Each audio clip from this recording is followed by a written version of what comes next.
नमस्कार साथियों, स्वागत है आप सभी का अन अकेडमी पर। मैं हूं अंकित अवस्थी। कैसे हैं आप? जय हिंद। हाँ, जय हिंद भैया। बहुत सारा आशीर्वाद। ललित कुमार, संजय, पार्ले जी, सचिन, मीणा, निशिता, चंदन, शीतल, डॉली, भानु, आराधना, अंकिता, योगेंद्र, सभी साथियों को गुड इवनिंग। एकदम मस्त। Very good. स्पेशल क्लास में कमेंट क्यों नहीं दिखते? हाँ, ये पॉइंट भी सही है, ये पूछना पड़ेगा।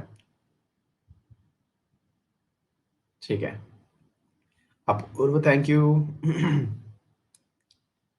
कल भी मार्च का टेस्ट रहेगा, बिल्कुल मार्च का टेस्ट रहेगा रोशन। कल भी मार्च का टेस्ट रहेगा, मार्च का पार्ट 2, है ना? बिल्कुल रहेगा। चलिए शुरू करें। चलिए, मजा आया आज। बहुत सारे लोगों को तो थोड़ा वो हुआ होगा, परेशानी हुआ होगा, है ना? चलिए शुरू करें।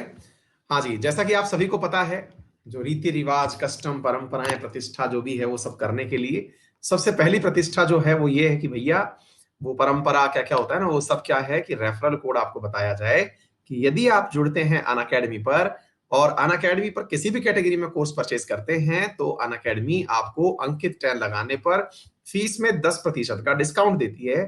साथ में यदि आप स्पेशल क्लासेस भी देखते हैं तो एडिशनल 10% का डिस्काउंट और भी मिलता है। नंबर 1 बात।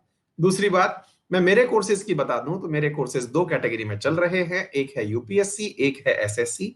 यूपीएससी कैटेगरी में जो कोर्स चल रहे हैं यह है करंट अफेयर प्रीलिम्स को ध्यान में रखकर लाया गया बैच है, और इस बैच में आप सभी साथियों को बहुत सारे ऑफर्स जो हैं वो एनी टाइम मिलते हैं। मतलब प्रीलिम्स मेंस की तो क्लासेस मिलती ही हैं, साथ में टेस्ट सीरीज भी मिलती हैं, इंटरव्यू गाइडेंस भी मिलती है इसी के अंदर। मेरे अलावा जितने भी कैटेगरी के अंदर पढ़ा रहे एडुकेटर्स हैं उनकी क्लासेस भी आपको इसमें मिलती हैं। एसएससी के अंदर ऐसा होता है जी कि यहाँ फाउंडेशन बैच चल रहा है, और यहाँ फाउंडेशन बैच में अभी इंडियन ज्योग्राफी चल रही है, जल्दी ही भविष्य में हिस्ट्री आने वाली है। चलिए साथियों, शुरू करते हैं आज के सेशन को। सबसे पहली जो क्वेश्चन है आपके सामने वो आपके सामने है। चलिए, सुदीप दास। हाँ भाई, स्नेक के काटने से हॉस्पिटल में थे। अरे भाई साहब, बच के रहिए। जगेंद्र, अब मोटिवेट कर दीजिए, मॉर्निंग में हमें डंडा मार दिया था। भाई मैंने किसी को डंडा नहीं मारा। चारू, हेलो सर, कभी तो रिप्लाई दीजिए। किस चीज का रिप्लाई चाहिए चारू तुम्हें? क्वेश्चन तो लिखो। हाँ भाई, आइए साथियों शुरू करते हैं। पहला सवाल है आपके सामने और बहुत ही महत्वपूर्ण सवाल है, और क्या है मैं आपके सामने यहां लिख रहा हूं, इधर सुनिए। पहला सवाल है साथियों, मार्ले मिंटो सुधारों के बारे में बताइए। मार्ले मिंटो सुधारों पर जरा विचार करिए और क्या क्या है इसको जरा सुनते हैं। There were name after the British MP Minto and Morley. इनका नामकरण ब्रिटिश सांसदों मिंटो और मार्ले के नाम पर किया गया था। मार्ले मिंटो सुधार के नाम से जाने जाते हैं 1909 को। ठीक है। अच्छा, तो इनको किस नाम से जाना जाता है? मार्ले मिंटो सुधारों के नाम से जाना जाता है, ऐसा कह रहे हैं। दूसरा, इनमें विधान परिषदों में निर्वाचित भारतीयों की संख्या में वृद्धि कर सीमित स्वशासन का उपबंध किया गया था। इनमें क्या किया गया था? विधान परिषदों में निर्वाचित भारतीयों की संख्या में वृद्धि करके सीमित स्वशासन का उपबंध किया गया था। चर्चा करेंगे इस बात का मीनिंग क्या है। दूसरा, इनमें ऐसे उपबंध अंतर्विष्ट थे जिनसे यह सुनिश्चित हुआ कि ब्रिटिश अधिकारी इंपीरियल विधान परिषद में अपना बहुमत बनाए रखें। अब सवाल यह है कि साहब, इतनी भारी भारी लाइनें तो लिख दी गई, और इन भारी लाइनों को तब तक नहीं किया जा सकता जब तक कि हम लोगों को यह ना पता हो कि असल में ये थे क्या, है ना? बहुत ही आसान तरीके से अगर मैं कह दूं तो ये क्वेश्चन आंसर उन लोगों के लिए तो सही है जिन्होंने बहुत अच्छे से हिस्ट्री पढ़ रखी है। जिन्होंने हिस्ट्री नहीं पढ़ रखी उनके तो ऊपर से बाउंस बैक होना है। एक बार पोल करते हैं, उसके बाद आगे बढ़ेंगे। ये रीजनिंग से होने वाला सवाल है। अगर कोई व्यक्ति केवल रीजनिंग लगा लेता ना तो भी सवाल सॉल्व हो जाता। नॉलेज तो सेकेंडरी चीज है इसमें। एक छोटी सी रीजनिंग थी इसमें। एक विद्यार्थी पूछ रहे हैं, प्रमोद कुमार सर, आप भी कभी सरकारी स्कूल में पढ़े हो क्या? क्या बात है, ऐसा सवाल आपने पूछ करके मेरी बाछे खिला दी। प्रमोद, थोड़ा जान लो, थोड़ा मोटिवेशन मिल जाएगा। पहली बात तो ये है भाई मेरे कि मैं आज तक कभी प्राइवेट एजुकेशन लिया ही नहीं, डे वन से लेके आज तक। और तो और सरकार से स्कॉलरशिप लेके और पढ़ा हूं एनी टाइम। बचपन से लेके आज तक कोई भी प्राइवेट इंस्टीट्यूशन नहीं लिया, ना ही कोई प्राइवेट ट्यूशन लिया, केवल सरकारी ही काम रहा है। और इवन जब आईआईटी गए तो सरकार ने बकायदा मंथली स्कॉलरशिप और दी कि भैया यहाँ बैठ के पढ़ो। ठीक है, तो ये तो तुमने एकदम बढ़िया वाली बात पूछ ली। हाँ जी, अब थोड़ा सा इस चीज को करते हैं सॉल्व। इधर देखिए मेरे प्यारे साथियों, मार्ले मिंटो की अगर हम बात करें तो यहां समझना मार्ले और मिंटो थे कौन। अगर कोई मुझे इतना सा बता दे, अगर याद हो मेरे प्यारे साथियों, तो यहां पर मिंटो तो थे वायसराय, यदि याद हो आपको, और सेक्रेटरी ऑफ स्टेट थे मार्ले, है ना। तो यदि ये दो चीजें आपको पता रह जाती, क्योंकि ये सबसे ज्यादा यूज की जाने वाली चीजें हैं, मार्ले और मिंटो। मिंटो थे वायसराय, ये थे सचिव। अगर ये दो बातें याद रह जाती तो पहला पॉइंट तो स्वतः ही गलत होने वाला था।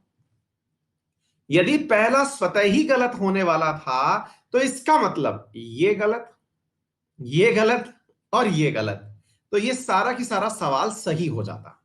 पहली बात तो ये है। हाँ, और रही बात इस चीज की, जो नाम पहले बोलता है वो सेक्रेटरी होता है। सेक्रेटरी बड़ी पोस्ट होती है, मतलब इस प्रकार से समझिए, जैसे आज भी जैसे वित्त सचिव है, विदेश सचिव है, ऐसे उस समय भारत सचिव हुआ करता था ब्रिटेन में, जो भारत का काम किया करता था। क्या आपको मेरी बात समझ में आ गई? तो यहां पर मेरे प्यारे साथियों पहला सवाल तो यहीं से संपन्न हो गया। अब सवाल बनता है कि इन दो का क्या इलाज करें। देखिए, जब तक आपको मार्ले मिंटो सुधार नहीं पता है, आप इनका कुछ नहीं कर पाएंगे। फिर भी मैं थोड़ा बहुत आप लोगों को यहां बताने का प्रयास कर रहा हूं। साथियों, थोड़ी सी हिस्ट्री मैं यहां पे आपको रिवाइज करा देता हूं। हालांकि देखिए, ये हिस्ट्री है, कोई मजाक नहीं कि मैं 2 मिनट में आपके सामने पूरा चीजें रिवाइज करा दूं, लेकिन फिर भी थोड़ी बहुत आप इसके साथ अपने आप को रिलेट कर पाएंगे। सुनिए साथियों, साथियों आपको मालूम होगा कि भारत में एक व्यक्ति था जिसका नाम था दुर्जन। याद है? अच्छा, आप लोग उसे करजन कहते थे। उस दुर्जन की ही देन थी कि बंगाल का विभाजन हुआ था। बंगाल का जब विभाजन हुआ तो बंगाल के विभाजन में 1905 के दौरान भारत के अंदर स्वदेशी आंदोलन की मांग उठी। स्वदेशी आंदोलन की स्वदेशी आंदोलन की मांग उठी तो बंगाल विभाजन में कांग्रेस के दो धड़े बन गए। एक धड़ा था जो अपने आप को गर्म विचारधारा का मानता था, और एक दूसरा नर्म विचारधारा का मानता था। गर्म विचारधारा का धड़ा कहता था कि सर, अपन को ऐसा करना चाहिए कि जो स्वदेशी आंदोलन है इसको पूरे भारत में फैला देना चाहिए। पूरे भारत में बोले तो भले ही ये समस्या बंगाल की हो, लेकिन इसके खिलाफ, जैसे आज भी आपने देखा होगा, पॉलिटिकल पार्टी किसी भी राज्य का मुद्दा हो, पूरे देश में भारत बंद बुला दिया जाता है। बोले वो गर्म दल वाले लोग थे जो कहते थे कि मुद्दा भले ही बंगाल का हो, लेकिन हमको आंदोलन सब जगह करना चाहिए। तो ये कौन थे? गर्म दल के लोग थे। नरम दल के कहते थे कि मुद्दा जब बंगाल का है तो विरोध भी बंगाल में होना चाहिए। इस बात को लेकर के ये दोनों लोग भिड़ गए तो आया 1907, और 1907 में कांग्रेस के अंदर हो गया विभाजन, जिसे सूरत विभाजन कहते हैं। क्या कहते हैं? सूरत विभाजन। इस सूरत विभाजन और बंगाल के विभाजन में दो चीजों के बीच में एक चीज थी, और वो क्या थी? यहां पर बंगाल विभाजन के दौरान जब दो बंगाल बनाए गए, जिसमें से एक था पूर्वी और एक था पश्चिमी। पश्चिम बंगाल तो आज भी एग्जिस्ट करता है, लेकिन पूर्वी बंगाल आज बांग्लादेश कहलाता है। साथियों, जब ये देश बनाए जा रहे थे तो एक तरफ मुस्लिमों की बहुतायत थी और एक तरफ हिंदुओं की बहुतायत थी। ऐसी स्थिति में इन दोनों परिस्थितियों को अंग्रेजों ने सोचा कि कैसे भिड़ाएं। तो भिड़ाने के लिए ढाका के अंदर आगा खां के नेतृत्व में, ढाका में आगा खां के नेतृत्व में एक प्रतिनिधि मंडल जो है, वो उस समय जो मार्ले मिंटो थे उनसे जाकर के मिला, और जाकर के कहा कि हमें क्या करना है। 1906 के अंदर जाकर के मिला और कहा कि हमें एक अपना प्रतिनिधित्व वो चाहिए, एक पार्टी बनानी है। बोले बना लो। कौन सी पार्टी बनाओगे? बोले मुस्लिम लीग बनाएंगे। बोले बना लो। इधर की तरफ अगर आप ध्यान से देखें तो 1905 से लेकर के 1907 में कांग्रेस का तो विभाजन हो गया, इधर कांग्रेस का तो विभाजन हो गया, और इसके बीच में एक पार्टी और बनकर के आ गई जो मुस्लिमों को प्रतिनिधित्व देती थी। यानी पूरी तरह से साम्राज्यवादी कार्य हो गया था। तो मेरे प्यारे साथियों, जब ये पूरी तरह से साम्राज्यवादी कार्य हुआ तो ये ही कार्य 1909 के अधिवेशन जो मार्लेमेंटो सुधार आए उनमें परिलक्षित हुआ। क्या हुआ? यहां पर मेरे प्यारे साथियों, मुस्लिमों को अपने पक्ष में करने के लिए अंग्रेजों ने अपीजमेंट की पॉलिसी अपनाई, जिसे मुस्लिम तुष्टीकरण कहते हैं। और यह कहा गया कि आप लोगों को हम लोग क्या दे देते हैं, अलग से सेपरेट इलेक्टोरेट दे देते हैं। सेपरेट इलेक्टोरेट दे दिया गया। अब इस सेपरेट इलेक्टोरेट का मतलब क्या होता है? इसका मतलब होता है पृथक निर्वाचन। जी हां, पृथक निर्वाचन पद्धति यहां दे दी गई। इसका मतलब क्या होता है कि मुस्लिम केवल मुस्लिम के लिए ही वोट करेगा और वो जाकर के चुनी हुई काउंसिल में बैठेगा। क्या आपको यह बात समझ में आ रही है? मुस्लिम केवल किसको वोट करेगा? मुस्लिम को वोट करेगा। इसे हम कहते हैं सेपरेट इलेक्टोरेट। इससे क्या नुकसान होने वाला था? कभी भी हिंदू मुस्लिम एक हो ही नहीं पाएंगे। इसी को फूट डालो राज करो की नीति कहते हैं। सेपरेट इलेक्टोरेट की जो व्यवस्था है वो यहीं से लागू की गई थी। अब आप पूछेंगे कांग्रेस की मांग का क्या हुआ? कांग्रेस मांगती क्या थी? कांग्रेस तो केवल यह कहती थी कि हमारा प्रतिनिधित्व बढ़ा दीजिए। तो इनके प्रतिनिधित्व के लिए मेरे प्यारे साथियों उस समय की काउंसिल में सीटें बढ़ा दी गई, बाकी और कुछ नहीं हुआ। ठीक है, तो ये सेपरेट इलेक्टोरेट के लिए जाना जाने वाला मार्लेमेंटो 1909 बहुत ज्यादा खास है। चलिए आगे बढ़ते हैं मेरे प्यारे साथियों अगले सवाल की तरफ। अगला सवाल क्या है? With regard to law passed by the British parliament in 1858 consider the following statement. मैंने अपनी टीम से कहा कि कल कुछ सवाल बचे रह गए थे, उन सवालों को भी यहां उठा लेना। ठीक है, तो यहां पर कुछ क्वेश्चन आप लोगों को पीछे से भी मिला। सुनिए साथियों क्या लिखा हुआ है। With regard to the law passed by the British Parliament in 1858, consider the following statement. Executive council बनाई गई गवर्नर जनरल के लिए। पहली चीज तो ये हो गई। दूसरा हुआ governor general was bound to accept the important decision of executive council. मतलब बिल्कुल यूं समझिए जी, जैसे आज हम बोलते हैं भारत में संविधान में आर्टिकल नंबर 74 होता है, 74 नंबर आर्टिकल है जो कहता है कि भारत में जो राष्ट्रपति है वो काउंसिल ऑफ मिनिस्टर की बात मानेगा। पहली बात। ऐसे ही 163 के तहत हम लोग कहते हैं राज्य में कि जो गवर्नर है वो council of minister of state legislature उसकी बात मानेगा। सवाल पूछ रहा है कि क्या कुछ ऐसा था क्या कि उस समय के गवर्नर के लिए काउंसिल बनाई गई और काउंसिल बना करके उसकी बात को मानना कंपलसरी कर दिया गया। इसलिए यहां पूछा गया है कौन सा कथन यहां पर गलत है एग्जीक्यूटिव काउंसिल के केस में? बताइए साथियों, करें। बढ़िया सवाल है, आपसे फॉल्स स्टेटमेंट पूछा गया है।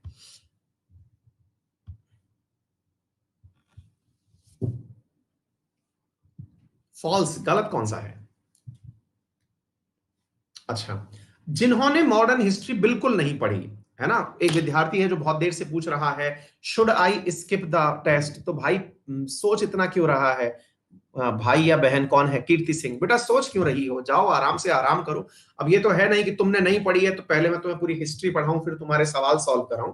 नहीं हो पाएगा बेटा, ये मैं जो सवाल के साथ जितनी अंडरस्टैंडिंग दे सकता हूं उतना दे पाऊंगा, क्योंकि इसके लिए तो बेटा पूरा पूरा पूरा पेड कोर्स चलता है। देखिए हम आपको अपनी रणनीति बता दें, एकदम क्लियर है और मैं जितना कर सकता हूं उतना आपके साथ बढ़िया कर रहा हूं। रणनीति ये होती है साहब अनअकैडमी पर हमारी हमारी क्या मतलब टीम की, ऑब्वियस सी बात है कि कोई इतना 50,000 रुपए का कोर्स क्यों खरीदेगा? यदि सारा कोर्स मैं यहाँ पर फ्री में करा दूंगा तो भाई फिर मेरी सैलरी कहां से आएगी? क्योंकि मैं तो पूरे टाइम में ना फ्री पढ़ा रहा होता हूँ ना आप लोगों को। तो हमारे लिए भी ना कुछ नियम है, वो ये है कि आप थ्योरी अगर पढ़ानी है, पेड कोर्सेज अगर पढ़ाने हैं आपको, कोर्स जिन्हें बोलते हैं, वो हम लोग प्लस कोर्स में ही पढ़ाते हैं। ठीक है ना? यहाँ क्वेश्चन कराते हैं, लेकिन मैं उन क्वेश्चंस में भी कोशिश ऐसी करता हूं कि जिस बच्चे ने खुद से पढ़ाई कर रखी है या कोर्सेज के माध्यम से पढ़ाई कर रखी है उसको सवाल के माध्यम से पढ़ने के प्रति रुचि जग जाएगी, नंबर एक। दूसरा, उसको यह हो जाएगा कि थोड़ी सुविधा हमारी समझ से उसके अंदर विकसित हो जाएगी कि हाँ भाई पढ़ना कैसे है। ठीक है, और मेरे हिसाब से आप लोग इस चीज को कतई गलत भी नहीं मानेंगे, है ना? घोड़ा घास से दोस्ती करेगा तो जिंदा नहीं रह पाएगा ना दोस्त। तो थोड़ा हम लोग भी आपके साथ जैसे जैसे चल रहे हैं आप उसी में थोड़े खुश रहिए, है ना? चलिए साथियों, अब मैं इसमें झूठ बोलने का कोई लॉजिक नहीं है ना, मैं खामोखा आपके सामने दातार बनूं ऐसा संभव नहीं है। कोर्स बिकते हैं तो हम लोगों की सैलरी जस्टिफाई होती है। है ना, अदरवाइज तो फिर किसी किसी के कोई भी किसी भी एडुकेटर के लिए ये बात सही है। ठीक है, चलिए आगे सुनिए साथियों। यहां पर एक बहुत ही सिंपल सी बात है जो आपको समझ लेनी चाहिए, और वो क्या है? पॉइंट ये है कि जैसे आज होता है ना, आज होता है काउंसिल ऑफ मिनिस्टर्स, ठीक है, हाँ जी, काउंसिल ऑफ मिनिस्टर आज होता है, हम जो शब्द यूज करते हैं, और आज जो काउंसिल ऑफ मिनिस्टर है ये उस समय की एग्जीक्यूटिव काउंसिल थी। मतलब जैसे हम आज बोलते हैं, आज और उस दिन में थोड़ा सा अंतर करते हैं। चलिए ध्यान से सुनिए। पहले आज हमारे यहां पर राष्ट्रपति होता है, हालांकि हम राष्ट्रपति की सुनते कतई नहीं है, लेकिन आज का राष्ट्रपति और उस समय का गवर्नर जनरल, ये दोनों एक जैसी चीज थी, यूं समझिए आप। आज का राष्ट्रपति और उस समय का गवर्नर जनरल, मतलब जिन्ना तो इतने कंफ्यूज हो गए कि उनको यही नहीं पता चला कि भाई मुझे गवर्नर जनरल बनना चाहिए कि राष्ट्रपति, क्योंकि संविधान पे उनके पास अंबेडकर जी नहीं थे ना कि उनके पास कोई इतना दिमाग लगा करके ये सारी बातें सोच सकते। वो बोला कि मैं देश आजाद हुआ है, मैं गवर्नर जनरल बनूंगा, मतलब उसको ये लगा कि यही पोस्ट है जो है। क्या आपको मेरी बात समझ में आ गई? तो हाँ, तो उस समय पर मेरे प्यारे साथियों, और हमारे यहां का राष्ट्रपति, और तीसरा जो पद है आप लोग जिसको पढ़ रहे हैं वो है वायसराय। अब मैं इन तीनों चीजों के अंदर थोड़ा सा अंतर बता देता हूं आप लोगों को। साथियों जब गवर्नर जनरल हुआ करता, पहले तो ये समझ लो ये लगभग एक जैसा है, ये लगभग एक जैसा है, लगभग एक जैसा है, थोड़ा सा अंतर है, वो क्या है मैं आपको बताता हूं साथियों, और फिर मैं राष्ट्रपति पर आऊंगा। तीनों पद बराबर हैं ये मैं समझाने का प्रयास करूंगा। और देखिए जब हम इसको बोलते हैं ना गवर्नर जनरल, तो इसका मतलब यह हुआ कि यहां पर एक पद और भी होता होगा जिसको हम गवर्नर कहते हैं, गवर्नर, यार ऐसे लिखते हैं शायद, गवर्नर, हाँ ठीक है, हाँ जी। सुनिए साथियों, गवर्नर जनरल तो होता क्या है, अब इधर सुनिएगा साथियों, इन दोनों के बीच में पहले अंतर समझो। गवर्नर जनरल वो पद है जो सभी गवर्नर्स में सर्वश्रेष्ठ है। तो फिर आप पूछेंगे इसका मतलब, इसका मतलब यह हुआ कि भारत में उस समय गवर्नर का पद भी हुआ करता था। क्या आपको मेरी बात समझ में आ रही है? राज्यपाल जिसको आज आप बोलते हैं, अंग्रेजों की ही देन है ये पद। ये गवर्नर उस समय के जो राज हुआ करते थे उनमें गवर्नर हुआ करते थे, जो ब्रिटिश राज हुआ करते थे, मुंबई हुआ, मद्रास हुआ, इन सब के अंदर क्या हुआ करते थे? गवर्नर के पद। इन सभी गवर्नर्स के ऊपर एक पद हुआ करता था जिसे आप गवर्नर जनरल कहते थे। 1857 तक यही हुआ करता था। क्या आपको इतनी बात समझ में आ गई? उसके बाद में 1857 की क्रांति हो गई। जब क्रांति हो गई तो यह लगा कि यार ये आदमी अकेला निर्णय लेने के लिए अब एक प्रकार से समर्थ नहीं है, तो क्या किया जाए? इस आदमी के ऊपर एक आदमी और बिठा देते हैं, इस आदमी के ऊपर एक आदमी और बिठा देते हैं जो अब मैडम को रिपोर्ट करेगा। मैडम को रिपोर्ट करेगा मतलब जो हमारे यहां पर जो वो क्या कहते हैं विक्टोरिया बैठी हुई है उनको रिपोर्ट करेगा, और उसको कहा गया भारत का सचिव। ये आदमी बैठता कहां था? ये आदमी बैठता था ब्रिटेन में। देखो इस चीज को यूं समझो, आप इसको ऐसे समझो, उन लोगों के लिए भारत जो है ना आज जिसे हम एक देश समझ रहे हैं, अंग्रेजों के लिए मात्र एक डिपार्टमेंट था। आज जैसे हिंदुस्तान में बहुत सारे विभाग हैं, विभागों के अंदर सचिव हैं, जैसे वित्त विभाग का वित्त सचिव, वाणिज्य विभाग का वाणिज्य सचिव, विदेश का विदेश सचिव है, ऐसे ही रक्षा का रक्षा सचिव। समझ रहे हैं आप लोग? ऐसे ही ब्रिटेन के अंदर भारत के लिए एक पद था जिसका नाम था भारत सचिव। क्या आपको यह बात समझ में आ रही है? तो भारत सचिव तो वहां नियुक्त किया जाता था, और उस भारत सचिव को डायरेक्ट यहां इंप्लीमेंट करने के लिए, मतलब उसके आदेशों की पालना करने के लिए वायसराय।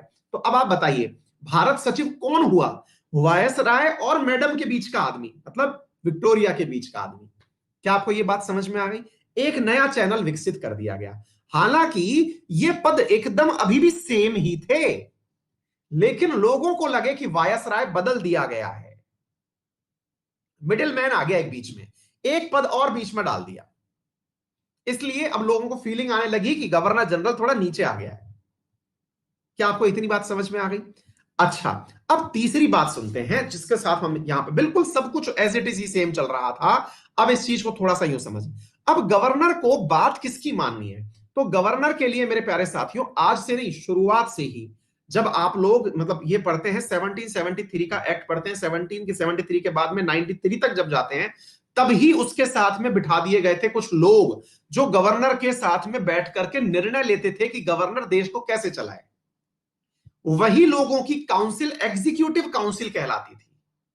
वो जो एग्जीक्यूटिव काउंसिल थी ना दोस्तों, अब उसका आकार धीरे धीरे बढ़ता जा रहा था। सन 1773 के बाद से लेकर के पिट्स इंडिया 1784, 1793, धीरे धीरे ये आकार बढ़ता जा रहा था। असल में जो आज की संसद है, ये उस समय की, जो मेरे प्यारे साथियों, एग्जीक्यूटिव काउंसिल हुआ करती थी गवर्नर जनरल की, जो उस समय 3 मेंबर की हुआ करती थी, आज बढ़कर के वो 543 मेंबर की है। जो बोर्ड ऑफ डायरेक्टर्स पढ़ते थे ना आप लोग, वही धीरे धीरे बढ़ता चला गया, बढ़ता चला गया, बढ़ता चला गया। उसमें मतलब लोगों को लगा कि गवर्नर को बताने के लिए जो लोग होते हैं, पद भले ही एक हो, इसे कहते हैं प्रशासनिक पूरी। मैं आपको एक काम करूंगा, कल वाले सेशन में ही, इसके बाद में कल वाले सेशन में ही आपको जो प्रशासनिक विकास है सन 1773 से लेकर के 1784, 1793, 1813, 1833, 1853, 1858, इनको क्रमबद्ध तरीके से आपको पढ़ा दूंगा, ताकि पढ़ाने से मतलब इन पर सवाल करा दूंगा, आपका बहुत बड़ा महत्व मतलब काम हो जाएगा इसमें, है ना। गवर्नमेंट ऑफ इंडिया एक्ट, इससे आपको पता चलेगा कि कैसे गवर्नेंस का विकास हुआ। पॉलिटी को समझने में इन चार्टर एक्ट्स का बहुत बड़ा महत्व है साथियों। जब ये समझ में आते हैं ना, तो असल में चीजें समझ में आती हैं, है ना। मजा आ जाएगा आप लोगों को पढ़ के। फिर क्या है, तो अब मैं आपको क्या बताना चाह रहा हूं, सीधा थोड़ा और जल्दी मैं इस पॉइंट पर आ जाता हूं। माफी चाह रहा हूं, थोड़ा ज्यादा हो गया, लेकिन फिर भी अब इसको समझाना जरूरी है, तभी विद्यार्थियों को ये बात समझ में आएंगी। तो गवर्नर जनरल की जो काउंसिल थी साथियों, वही काउंसिल धीरे धीरे राष्ट्रपति पद में तब्दील हुई। मतलब क्या हुआ, इधर से गवर्नर जनरल जो है वो इधर राष्ट्रपति में शिफ्ट हो गया। इंडिया जब आजाद हुआ तो राष्ट्रपति का पद हमने सृजित कर लिया। सृजित करके इसके लिए भी एक काउंसिल ऑफ मिनिस्टर बना दी, और जो इसके लिए काउंसिल ऑफ मिनिस्टर बनाई, उसके लिए हमने आर्टिकल बना दिया, दैट इज 74।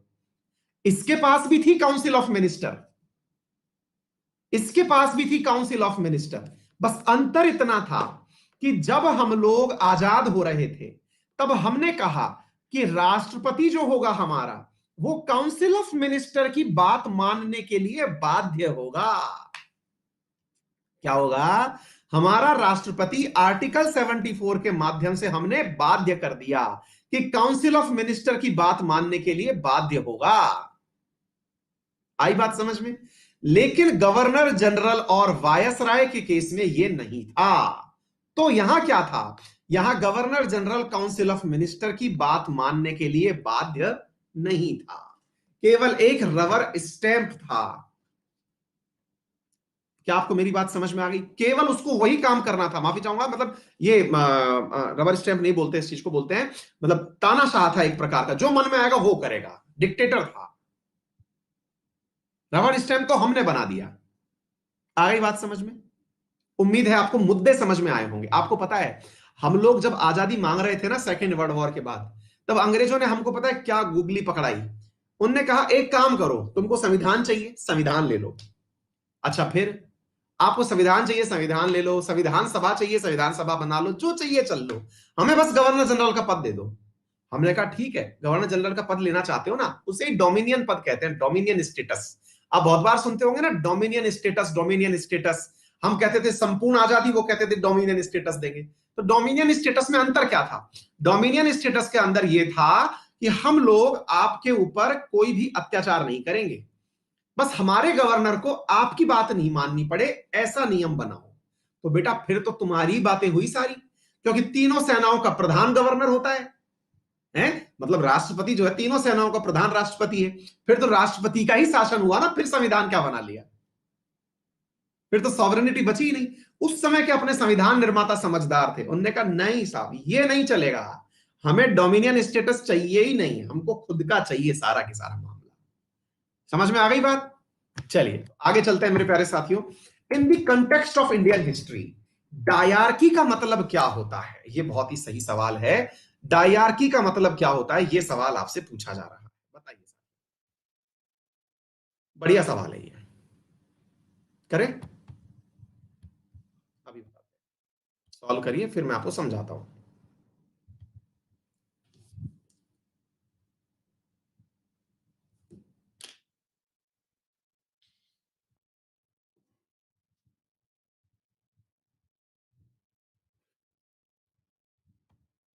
इस शब्द को लेकर के साथियों एक विद्यार्थी कह रहे हैं सर आज भी ब्रिटेन का डोमिनियन अरिजीत सामंता। बेटा वो डोमिनियन नहीं है, वो कॉमनवेल्थ रियलम है। कॉमनवेल्थ रियलम, उनके पास आर्टिकल 74 नहीं है। कॉमनवेल्थ रियलम दोनों में अलग चीज है। वो कॉमनवेल्थ बनने के बाद उनने उनकी प्रधानता स्वीकार की है ना। हाँ, ये वाली जो चीज, एक विद्यार्थी बिल्कुल एक पढ़ने वाला बालक क्लास में मिला, मजा आ गया। अदिति, बहुत बढ़िया बेटा। अदिति, तुम्हारे ही इस सवाल का जवाब देने का मैंने मन बनाया था। मतलब मैं खुद से, आप नहीं भी पूछती तो भी जवाब इन दो चीजों का देने वाला था, क्योंकि बच्चों को अक्सर ये डाउट रहता है कि मतलब है क्या डायआर्की। बस सेंट्रल लेजिस्लेचर के अंदर दो हाउस होना, लोकसभा और राज्यसभा, ये डायआर्की है ना। और हाँ, कुछ बच्चे तो मोनार्की से भी संबंध ले जाते हैं। मोनार्की, मोनार्की मतलब राजशाही। कुछ लोगों को लगता है दो दो नेता होते होंगे, है ना। टू गवर्नमेंट, नेमली सेंट्रल और स्टेट गवर्नमेंट। यहां पे two ruler, one to be from London, one from the Delhi, है ना। इन सारे शब्दों का मीनिंग समझाता हूं और अंत में यही पॉइंट सही क्यों है ये मैं समझाता हूं। आइए पहले समझने का प्रयास करते हैं। पहले डायआर्की समझिए, तब जाकर के मैं आप लोगों को ये सारी बातें समझाऊंगा। सुनिए साथियों, साथियों असल में क्या था, आपको मालूम होगा 1909 में तो मार्ले मिंटो हो गया और 1919 में एमसी मॉन्टेग्यू चेम्सफोर्ड सुधार हुआ। ठीक है। हाँ जी साथियों, अब थोड़ा सा समझने का प्रयास करिए इस बात को। 1919 में जब मॉन्टेग्यू चेम्सफोर्ड सुधार हुए तो हमारे यहां पर किया क्या गया, यहां पर मेरे प्यारे साथियों जो स्टेट लेजिस्लेचर था, यानी कि जो राज्य थे, जो मैंने आपको अभी थोड़ी देर पहले बताया ना, गवर्नर हुआ करता था राज्यों में, है कि नहीं। यहां पर मेरे प्यारे साथियों राज्यों में गवर्नर हुआ करता था। गवर्नर था तो गवर्नर के पास भी काउंसिल ऑफ मिनिस्टर थी, मतलब एक प्रकार की लेजिस्लेटिव असेंबली थी। आ गई बात समझ में। उस गवर्नर के पास में जो काउंसिल ऑफ मिनिस्टर थी अंग्रेजों के समय, वहां पर विषय जो थे उन्हें दो भागों में बांट दिया गया। कौन से विषय बांट दिए गए अभी मैं बताता हूं साथियों। यहां पर काउंसिल ऑफ मिनिस्टर में कौन लोग बैठेंगे, मंत्री बैठेंगे, मिनिस्टर बैठेंगे। और मिनिस्टर जब बैठेंगे तो उनमें से मिनिस्टर्स के पास में कार्य वितरित कर दिए गए कि जो अंग्रेज मिनिस्टर होंगे वो तो ये वाले कार्य करेंगे और जो इंडियन मिनिस्टर होंगे वो ये वाले कार्य करेंगे। बोले जैसे सुरक्षा का काम हुआ, फाइनेंस का काम हुआ, जिनमें मतलब पुलिसिंग का कार्य हुआ, व्यवस्था का कार्य हुआ, ये तो सारे अंग्रेज करेंगे। आई बात समझ में। और कृषि जैसा कार्य हुआ, सिंचाई जैसा कार्य हुआ, ये कार्य कौन करेंगे, इंडियंस करेंगे। अच्छे अच्छे काम किसने ले लिए, अच्छे अच्छे काम ले लिए मेरे प्यारे साथियों अंग्रेजों ने, जिसे रिजर्व कार्य बोलते हैं, रिजर्व लिस्ट के कार्य। और दूसरे जो प्रकार के कार्य थे जो दोयम दर्जे के थे, निम्न स्तर के थे, वो इंडियंस को दे दिए, जिसे ट्रांसफर्ड लिस्ट बोलते हैं। मतलब क्या हुआ, अब मान लीजिए एक राज्य है जिसका नाम है मद्रास। अब मद्रास राज्य के अंदर राज करने के लिए दो प्रकार के लोग उपस्थित हो गए। कौन कौन से, एक तो अंग्रेज जो नियम बना रहा है और एक इंडियन जो नियम बना रहा है। अब इन दोनों के ही नियम मद्रास राज्य को शासित कर रहे हैं, यानी कि व्यक्ति एक है, शासन दो तरफ से हो रहा है। इसे क्या कहते हैं, डायआर्की कहते हैं। बोलिए क्या आपको यह शब्द समझ में आया, एक बार थम्स अप करिए। हाँ, ये सब क्वेश्चन बेटा यूपीएससी के ही हैं, है ना। मतलब इन सवालों को इसीलिए डिस्कस भी कर रहा हूं। ठीक है, क्लियर हो गया। दो प्रकार से कार्य हो रहे हैं, क्लियर। चलिए आगे चलते हैं अगले सवाल की तरफ। अगला सवाल क्या है, Which of the following are the main feature of Government of Indian Act 1990? 1919 के, हाँ ठीक है ना, 1919 के अंदर कौन से फीचर जो थे, सारा पॉलिटी से लिंक हो रहा है। विजन बेटा, पॉलिटी असल में हिस्ट्री से ही बनती है। अगर आपको वाकई में कभी पॉलिटी बहुत अच्छे से समझने का मन करे ना, तो मॉडर्न हिस्ट्री जब से बक्सर और प्लासी हुआ, क्योंकि वहां पर सबसे पहले डायआर्की आती है। मतलब बक्सर से पहले जो प्लासी है, प्लासी के युद्ध का कारण डायआर्की है, उस समय की डायआर्की। क्योंकि वहां पर उस समय जब आप पढ़ते हैं तो यही तो पढ़ते हैं कि प्लासी के पीछे का सबसे बड़ा कारण क्या था, कि जो वो जो उस समय के लोग हुआ करते थे, अंग्रेज हुआ करते थे, उनको आने जाने के लिए जो टोकन व्यवस्था मिलती थी, ठीक है ना, एक स्टैंप जो मिलती थी, ठीक है, वो मेरे प्यारे साथियों आप लोगों के वहां पर उस समय के डायआर्की का प्रमाण था। हिस्ट्री अगर किसी ने मॉडर्न बहुत अच्छे से पढ़ ली और मॉडर्न हिस्ट्री को देश की आजादी तक पढ़ लिया, उसके बाद पॉलिटी जो समझ में आती है उसका कोई अंत ही नहीं है। मॉडर्न हिस्ट्री बहुत कुछ है साथियों, है ना। हाँ जी, तो मेरे प्यारे साथियों, हाँ पूछो कौन सी बुक, तो बेटा विपिन चंद्रा डिटेल में नोवेल की तरह पढ़ना है और पॉइंट टू द पॉइंट पढ़ना है तो स्पेक्ट्रम पढ़ सकते हैं आप लोग। Which of the following are the main feature of the Government of India Act? The system of diarchy is the executive government of the province. ध्यान से सुनिएगा, सिस्टम ऑफ डायरकी जो था in the executive government of the provinces, जो राज्य थे, प्रांत जिनको मैं कह रहा था स्टेट, हाँ दोनों हिंदी में भी आती हैं, वहां पर मेरे प्यारे साथियों डायरकी की व्यवस्था की गई। दूसरा, system of separate communal electorate for Muslims, Muslims के लिए इस बार हुआ था या पहले ही हो चुका था। Transfer of legislative power by the central to the province, legislative powers जो हैं वो केंद्र से प्रोविंसेस की तरफ ट्रांसफर हो गए थे। कौन सा कथन यहां पर सही है, यह आपसे पूछा जा रहा है। उम्मीद है मेरे एक जगह पॉज लेने से आपको बहुत सारी बातें वैसे ही क्लियर हो गई होंगी।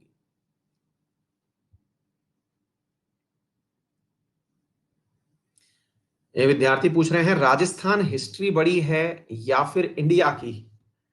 बेटा इसका मतलब तुम तैयारी में बहुत ज्यादा नए हो, आपके इस प्रश्न का मैं आंसर देना उचित नहीं समझता। स्पेक्ट्रम और विपिन चंद्रा में से कौन सी बेटर है। बेटा विपिन चंद्रा में से नोट्स हैं उनको स्पेक्ट्रम कहते हैं, यूं समझो। कई जगह तो विपिन चंद्रा की line as it is, Vipin Chandra खुद एक इतिहासकार हैं, हिस्टोरियन हैं, उनकी किताब को स्पेक्ट्रम में एज ए नोट्स लिखा गया है, सारा सीक्वेंस एज इट इज ही मिलता है। यानी कि उस किताब को पढ़ने के बाद जब स्पेक्ट्रम पढ़ते हो तो ऐसा लगता है नोट्स बना करके दिए हुए हैं। ठीक है, चलिए, तो मैंने आपको पहले ही कह दिया था सेपरेट कम्युनल इलेक्टोरेट सिस्टम तो 1909 में ही दे दिया गया था। ठीक है, चलिए आगे चलते हैं मेरे प्यारे साथियों। नेक्स्ट क्वेश्चन है साथियों, कंसीडर द फॉलोइंग स्टेटमेंट। 1858 में British rule was passed by the British parliament and the rule of India was given to the British empire. कानून बना करके भारत का शासन ब्रिटिश सम्राट को दे दिया गया था। 1858 के कानून के तहत भारत के मामलों पर अंतिम नियंत्रक वायसराय को बना दिया गया था। कौन सा कथन सही है। Control over the affair of India was given to the viceroy, है ना। आप इन दोनों पॉइंट को ही अगर दो बार पढ़ लेंगे तो समझ में आ जाएगा ये पॉइंट एक दूसरे को ही काट रहे हैं, तो इनमें से कोई एक ही पॉइंट सही होगा। कॉमन सेंस लगा करके आप इसको सही कर दीजिए।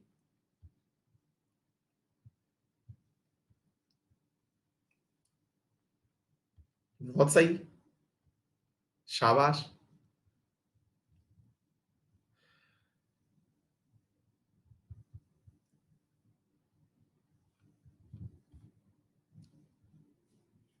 सही है, सही है। कहां उल्टे, करेक्ट पूछा गया है। एक बात बताइए, वायसराय को दे दिया था कि 1858 में, कि उसके ऊपर सेक्रेटरी बिठा दिया था। याद आ गया, सारा काम ब्रिटिश पार्लियामेंट ने अपने पास ले लिया ना, मैडम जी के पास चला गया, सेक्रेटरी बिठा दिया गया था। कहां कंफ्यूज हुए। Montagu Chelmsford proposal was related to, हाँ भाई क्या था ये। मॉन्टेग्यू चैम्सफोर्ड सुधारों को हम कौन सा सुधार मानते हैं। मतलब ये इतना बेसिक सवाल है, अगर ये किसी ने ये भी गलत किया इसका मतलब है कि फिर वो पढ़ाई करना ही नहीं चाह रहा है।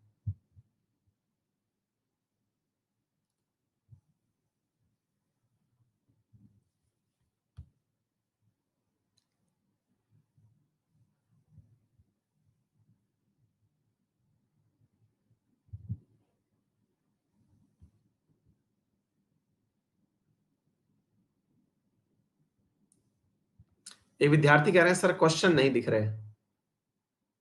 एक बार के लिए मैं इसको रिफ्रेश कर देता हूं, ठीक है, एक बार के लिए रिफ्रेश कर देता हूं, रुकिए।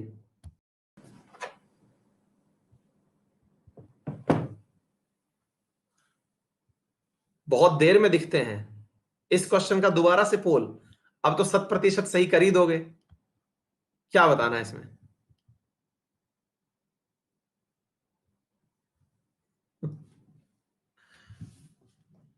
आईपीसी और सीआरपीसी की जो बच्चे डिमांड कर रहे हैं, मैं सैटरडे संडे वाले दिन अपना जो टाइम है उसमें से थोड़ा टाइम निकालने का प्रयास कर लूंगा।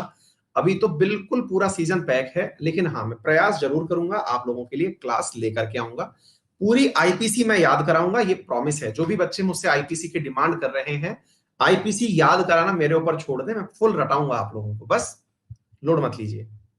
मस्त रहिए, सैटरडे संडे का समय मुझे दे दीजिए, ठीक है। अब कोई दिक्कत? चलिए आगे आइए। कॉन्स्टिट्यूशनल रिफॉर्म, क्लियर साथियों, क्यों? क्योंकि भाई यही चीजें तो आगे चल के संविधान बनी थी। अरे एक बात बताइए, कॉमन सेंस लगाइए। हम लोग आज जो संवैधानिक व्यवस्था, अगर आप वाकई में बहुत अच्छे से संवैधानिक विकास को पढ़ेंगे ना मॉडर्न हिस्ट्री के, तो आपको समझ में आएगा कि यार ये तो पूरा की पूरा ऐसा लग रहा है कि आज जो हम इतिहास, आज जिस पॉलिटी को हम पढ़ रहे हैं या देख रहे हैं, असल में उन दिनों का हुआ सारा की सारा विकास कार्य है, पुराने जमाने का हुआ विकास कार्य है। आज तो हम केवल माइलेज खा रहे हैं, हर एक चीज पे सालों साल बहस चली है। आज आप लोग तीन चीजें खट से पढ़ते हैं, जैसे मैं आपको क्वेश्चन बताता हूं कि हमारे पार्लियामेंट में तीन प्रकार के क्वेश्चन होते हैं, स्टार्ड, प्रेस, अनस्टार्ड और शॉर्ट नोटिस। स्टार्ड में आप लोग सप्लीमेंट्री क्वेश्चन पूछ सकते हैं। भाई साहब सप्लीमेंट्री क्वेश्चन के लिए 20 साल आंदोलन चला है, तब जाकर के सप्लीमेंट्री क्वेश्चन पूछने की आजादी मिली है। आज हमें लगता है कि अरे ये कौन सी बड़ी बात है। क्या आपको मेरी बात समझ में आ गई? ठीक है, चलिए आइए। The main reason for the failure of revolt of 1857 were, बताइए 1857 की क्रांति के पीछे प्रमुख रीजन क्या था? शुभेंदु पर्याप्त है, पर्याप्त बेटा। आइए देखते हैं। It could not take all the organ and classes of Indian society under. हाँ भाई, 1857 की क्रांति इतनी ही अच्छी क्रांति थी, तो फिर हम उसी समय आजाद क्यों नहीं हो गए? इसका मतलब हम लोग को आजादी फेल हो गई हमारी। अच्छा, तो ऐसी स्थिति में घूम घूम कर आ रहा है 1857। हाँ ठीक है, क्वेश्चन शो नहीं हो रहे सूरज सिंह को और किसी को, एक बार बताइए। राजा राम को भी शो नहीं हो रहे हैं। क्या मैं आपको सही से सुनाई और दिखाई पड़ रहा हूं ना? ये तो बताओ यार, कुछ बच्चे जो हैं काफी देर से इशू क्रिएट कर रहे हैं। क्या मैं सही से सुनाई दिखाई दे रहा हूं तो ट्रू बताएं, नहीं तो फॉल्स। अच्छा, दिक्कत है तो यार क्या किया जाए आप बताइए। दिक्कत तो है क्योंकि बच्चों ने रिप्लाई किया है, कभी कभी अटक रहा है। नेट चेक करूं? यार नेट का तो इशू नहीं होना चाहिए।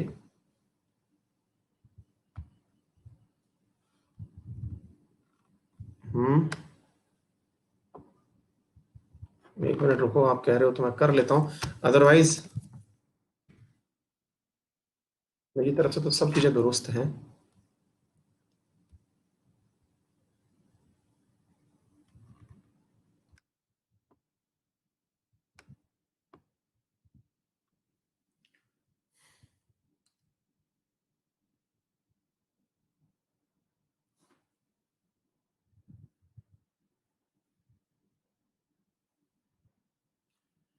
एट्टी फाइव 88 MBPS का डाउनलोड स्पीड है यार, मेरा यहाँ तो सब सही चल रहा है। और अपलोड है 92 MBPS का। तो इसका मतलब यार कोई मेरे पार्ट पे तो इशू नहीं है ना? ठीक है, मतलब मेरे पार्ट पर दिक्कत नहीं है। और अगर आपको फिर भी दिक्कत है तो साथियों मैं माफी इसलिए नहीं चाहूंगा क्योंकि भाई है ही नहीं मेरे पार्ट पे। अब आप थोड़ा सा मैनेज करिए, अदरवाइज मैं रिफ्रेश कर सकता हूं जो मैं कर चुका हूं। It could not take all the organ and classes of the Indian society under its influence. मतलब 1857 की क्रांति सक्सेसफुल क्यों नहीं हुई? क्योंकि ये सबको, हाँ सबको मेरे प्यारे साथियों अपने साथ नहीं ले पाई थी। दूसरा, this rebellion could not spread to all part of India. जो ये विद्रोह था ये पूरे भारतवर्ष में नहीं फैल पाया। विद्रोह सत्ता पर अधिकार के बाद लागू किए जाने वाले सामाजिक विकल्प से रहित था। मतलब social option to implement after the authority over power, मतलब अगर सत्ता मिल भी गई तो क्या करेंगे, इसके लिए कुछ नहीं था। विद्रोहियों का अति राष्ट्रवाद की भावना से प्रेरित होना, यानी कि वो बहुत ज्यादा ही पेट्रियोटिक हो रखे थे। किस कारण से ये फेल मारा, ये बताइए। सोचकर आंसर देना, आप लोग भावनाओं में बहके आंसर मत दे देना।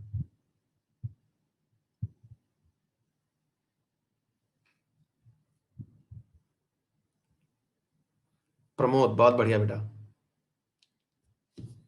अश्विनी, सर क्लास को नजर लग गई। कोई नहीं बेटा, हमने वो वाला समय भी बिताया है जिस समय इंटरनेट नहीं था, हमने क्लास तब भी रिकॉर्ड कर करके अपलोड की है, कोई दिक्कत नहीं है। परीक्षाएं हैं, परीक्षाओं से डरना नहीं। हाँ जी, मैं कहा था तब भी 18% लोग जो हैं उनको विद्रोहियों का अति राष्ट्रवादी होना गलत लगा। अरे भाई, भावनाओं में नहीं बहना है, मैंने कहा था पहले आपसे। ये कैसे गलत हो सकता है? राष्ट्रवाद था तभी तो जाकर के क्रांति हुई थी यार, है। Indian legislature was made bicameral for the first time, द्विसदनात्मक व्यवस्था। ये बहुत ही आसान सवाल है, जल्दी से इसके खच्चे उड़ा दीजिए। बताइए कब किया गया था इसे? क्वेश्चन ही नहीं आ रहा। मैं बोल देता हूं, आप अपने पास आंसर लिख लीजिएगा, आवाज तो आ रही होगी। मैं नहीं दिख रहा, क्वेश्चन नहीं दिख रहा, अब क्या क्या किया हुआ है। Indian legislature was made bicameral.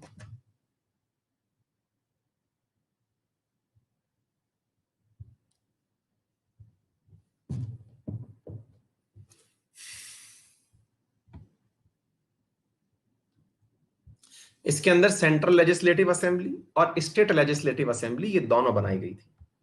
ठीक है, हाँ जी, 10 क्वेश्चन कर लेते हैं, कोई बात नहीं, जितना हो रहा है करिए। With reference to the constitutional development in India, consider the following statement. Indian Council Act 1909 abolished the provision of official majority of the Central Legislative Council. यानी कि जो सरकारी अधिकारी अंग्रेजों के टाइम के थे, उनकी मेजोरिटी को कम कर दिया। और the government of India act 1919 reduces the central control in the provinces. Central जो प्रोविंसेस हैं उनका कंट्रोल राज्यों में कम कर दिया। ये मैं पूरी तरह से सवाल समझाने की स्थिति में हूं यदि मैं आपको सही से सुनाई और दिखाई दे रहा हूं तो। अब मुनेश लिख रहे हैं क्वेश्चन नहीं दिख रहा, पोल नहीं दिख रहा, तो करें क्या यार? अब आने लगा है, क्वेश्चन लेट शो हो रहा है। क्वेश्चन पढ़ने के बाद थोड़ा रुक के पोल दीजिए, ठीक है? आराम से पोल करिए, फिर भी नहीं हो पाए तो आप अपने पास कर लीजिएगा। सवाल को थोड़ा सा समझने का प्रयास करते हैं। कुछ विद्यार्थी सी में भावनात्मक रूप से बह गए, उनने सवाल समझने का काम ही नहीं किया। क्या था सवाल? Indian council act abolished the provision of official majority of central legislative council. इसका मीनिंग क्या है? इंडियन काउंसिल एक्ट ने official majority of central legislative council थी, उसको कम करने का प्रयास किया, कतई नहीं किया। यानी अंग्रेज कभी ऐसा कर भी नहीं सकते सपने में कि खुद की मेजोरिटी कम कर लें। ये बात तो पहले से ही तय मान के चलो। दूसरी बात, the government of India act 1990 reduces the central control in the province. ये बात सही है। क्यों सही है? क्योंकि अभी ऐसा हो गया था कि जो प्रोविंसेस थे, यानी जिसे हम आज स्टेट कहते हैं, राज्य कहते हैं, प्रांत कहते हैं, उन प्रांतों में मेरे प्यारे साथियों विषयों का बंटवारा कर दिया गया। प्रोविंसेस का मतलब क्या होता है? प्रांत। विषयों का बंटवारा कर दिया गया, यानी कि अब इंडियन मंत्री भी मंत्री बन गए थे। मैंने कहा ना आपको, भले ही हमें अच्छे डिपार्टमेंट ना मिले हों, लेकिन डिपार्टमेंट तो मिले थे। भले ही हमें इंडियन डिपार्टमेंट नहीं मिले, तो इसमें कंट्रोल कम कैसे हुआ? कंट्रोल कम ऐसे हुआ कि पहले तो सारे मंत्री पद अंग्रेज अपने पास ही रखते थे। अब कम से कम राज्यों को, यानी प्रोविंसेस के अंदर केंद्र ने अपने काम स्थानांतरित तो किए, ट्रांसफर लिस्ट तो बनाई, डिसेंट्रलाइजेशन ऑफ पावर हुआ। कैलाश बहुत बढ़िया, विषयों का बंटवारा हुआ। क्लियर? चलिए आखिरी सवाल। With reference to the system of diarchy started as a result of the Government of India Act 1990, consider the following statement. The originator of this system was Sir Leon Curtis. Dyarchy का मतलब शुरुआत करने वाला व्यक्ति कौन था? Sir Lionel Curtis. Number 1, under this system all subject were divided into two parts, central and provincial. सभी विषयों का बंटवारा दो भागों में कर दिया गया, केंद्रीय सूची के विषय और राज्य सूची के विषय। कौन सा कथन सही है? मैंने अभी पढ़ाया है विषयों का बंटवारा, तो आप लोगों को मुझे लगता है कम से कम विषय के बंटवारे वाले पार्ट पर आप गलती नहीं करेंगे।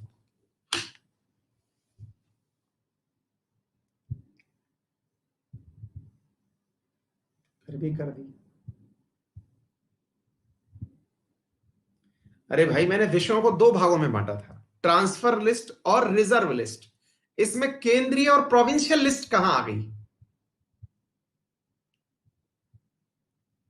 मैंने कितनी देर से बता रहा हूं, विषयों का बंटवारा किया कि साहब पुलिस ये संभालेंगे रिजर्व लिस्ट वाले, ट्रांसफर लिस्ट वाले कृषि संभालेंगे। इतनी देर से बोल रहा हूं। तो विषयों का बंटवारा मेरे प्यारे साथियों प्रोविंसेस में 2 भागों में किया गया था। एनीवे, आज टेक्निकल एरर के कारण आप लोग भी क्वेश्चन अटेम्प्ट सही उस स्थिति के साथ नहीं कर पा रहे हैं, कोई दिक्कत नहीं है, कल फिर हाजिर होंगे। लेकिन फिलहाल के लिए अपने विनर्स घोषित कर दें। राजीव, राहुल, कृषु, निर्मल, दीपक, सुभाष, शालू, नवनीत, दीपक, रिजवी ये परफॉर्मर रहे हैं। कोई बात नहीं, आप लोगों को इसकी वजह से थोड़ा इंटरेस्ट पढ़ने के अंदर आया होगा, मुझे ऐसा विश्वास है। कल 1773, 1784 यानी पिट्स इंडिया एक्ट और 1793 ये 3 चीजें पढ़ करके आनी है आप लोगों को। इन तीनों से सवाल आप लोगों से पूछ के जाएंगे। ठीक है बेटा, कल पढ़ के आइएगा। और जो भी विद्यार्थी मेरे साथ जुड़ करके पेड कोर्सेज पढ़ना चाहते हैं, एसएससी के पेड कोर्स में मॉडर्न हिस्ट्री भी आएगी, ये सब चीजें पढ़ाऊंगा अभी मैं। ठीक है ना, तो जो भी फाउंडेशन में जुड़ना चाहते हैं, पॉलिटी भी बहुत डिटेल से आएगी, हिस्ट्री भी आएगी, तो ये सारी चीजें मैं पढ़ाऊंगा। क्लियर है, डन है। और यूपीएससी के अंदर अभी गवर्नमेंट स्कीम वाला पोर्शन शुरू हुआ है, प्रीलिम्स और मेंस पर्सपेक्टिव से बहुत ही अल्टीमेट सेशन शुरू हुआ है, आप उसे ज्वाइन कर सकते हैं। कल सुबह मार्च का सेकंड हाफ कराया जाएगा, यानी मार्च वाले करंट अफेयर का दूसरा हिस्सा कंप्लीट कराया।